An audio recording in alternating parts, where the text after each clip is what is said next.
নমস্কার। আজকে গ্রহের রাজা সূর্য নিয়ে আলোচনা করব, অর্থাৎ সূর্যকে ট্রানজিট।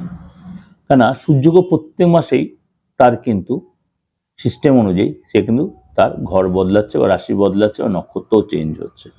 আজকে কিন্তু আমি নক্ষত্র ট্রানজিট নিয়ে বলবো না, আজকে রাশির ট্রানজিট নিয়ে বলবো। অর্থাৎ সূর্য গ্রহ মকর রাশি ছেড়ে কুম্ভ রাশিতে প্রবেশ করবে। সূর্য গ্রহ মকর রাশি ছেড়ে কুম্ভ রাশিতে প্রবেশ করবে। আগামী এক মাস কি প্রভাব পড়বে?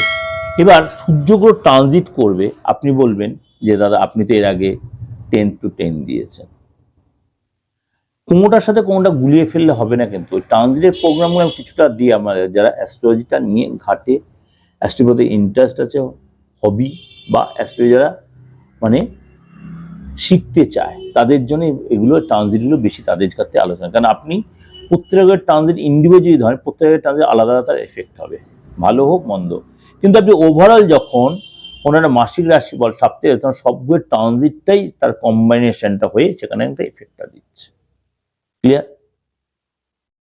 চলুন তাহলে জানি সূর্যগ্রহ কবে ট্রানজিট হচ্ছে এবং কি তার প্রভাব বিস্তার করছে রাশির উপরে, ভালো বা মন্দ।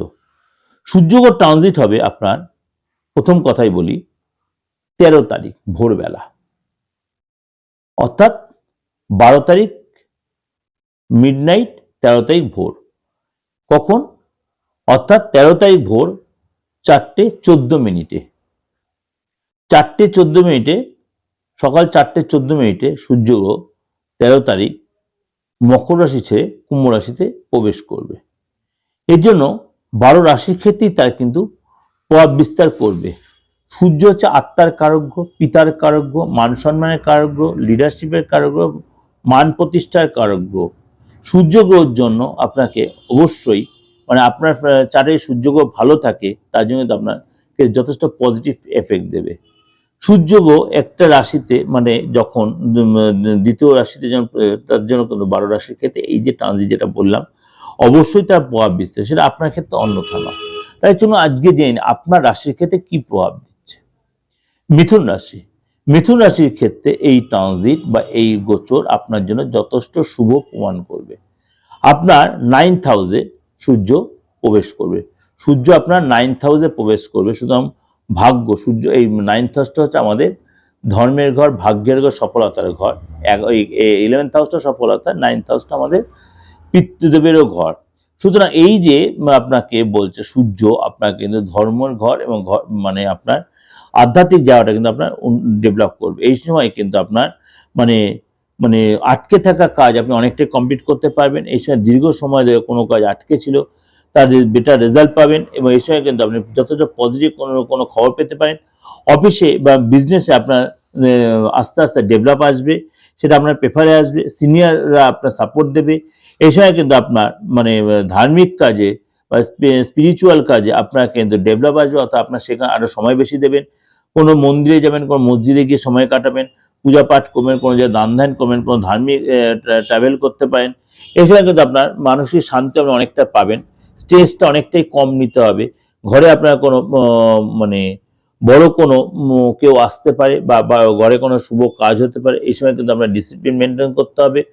আপনি নিয়ম মেনটেন করে এই সময় চললে আপনাকে যথেষ্ট লাভদায়ক হবে, এবং আপনাকে অবশ্যই আর্থিক ব্যাপারে, আর্থিক যে ডিস্টার্বটা চলছে সেটা অনেকটাই ডেভেলপ করবে, ইনকাম বাড়বে, হঠাৎ কোনো সুযোগ হয়েছে। কিন্তু হেলথ নিয়ে আপনার কিন্তু অনেক বেশি সচেতন সতর্ক থাকতে হবে, অর্থাৎ হেলথ এবার যে ডিস্টার্ব চলছে সেটা অনেকটাই ঠিক হয়ে যাবে, কিন্তু আপনাকে হেলথ নিয়ে আপনাকে অনেক বেশি কনসাস থাকতে হবে।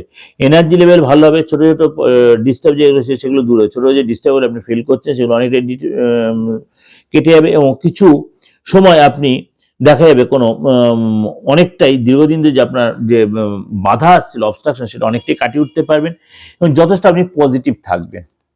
অর্থাৎ এই ট্রানজিট 9th হাউস হচ্ছে আমাদের ধর্মের ঘর, আমাদের হচ্ছে সাকসেসের ঘর, আমাদের হচ্ছে এই সময় ভাগ্যের ঘর যাকে বলে। সুতরাং এই যে 9th হাউস সূর্যের ট্রানজিট, যদিও সেটা শনির ঘর, পিতা পুত্রের ব্যাপার, সেহেতু সেখানে রাহু বসে আছে, এটাও 9th হাউস হিসেবে আপনার প্রেডিকশন, অবশ্যই আপনাদের ক্ষেত্রে সেটা যথেষ্ট প্রভাব বিস্তার করবে, অর্থাৎ পজিটিভ প্রভাবই দেবে।